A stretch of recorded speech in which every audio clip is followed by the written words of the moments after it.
kete vereydim, kандай kılayla? Kesmez. İnspeksiyeden gelip atar. Üstüne hem caplatsın o. Oygulayım, jönley. Birer marta eskertip örüp koygulayım, koyun akem, uyat hem. Az geliriz de. Assalamu alaikum жамаат, кандайсыңар? Ош шаарынын мэриясынан суранат элек, бизге ушул мына КамАЗистерге болобу чоң машиналарга ушул жердеги учардын жолун ачып берип койсо жакшы болот эле да. Элдери чыгып, ушинтип ызы чыгып, чоң машиналарды өткөрбөй ушундай кылып атпайбы? Эми кандай эми билбейм го эми мындай. Элине мен бир мына учар элине бир немем жок. Тоом жок. Эми буларга да ушундай жүргүзбөгүлө дегенби, же кандай буйрук бар билбейм.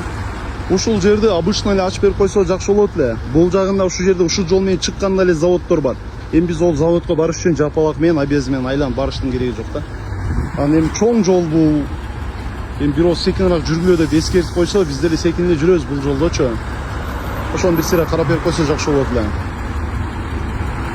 КамАЗдар токтотуп, алдын ачып токтотуп, эми ушундай кылып атышат. Кандай кылсак болот билбей калдым мен. Мен биринчи жолу чыгып атам, биринчи жолу тосуп алышты булар.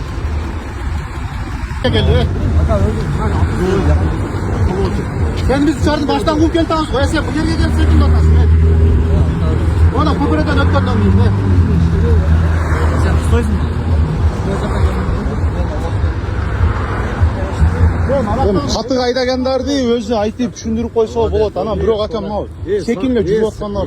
Мына мен сага айтчам, мына сөктүм эле. Мына кызыл ана кызылдын хозяйыны ким? О, отура турулду. Bu ham mingde ötüp ketdi bay, öde qaratış. Университетте да лекцияда калып кетет элем, шашпай айткылачы, кайталап койгулачы деген. Жастат кудайга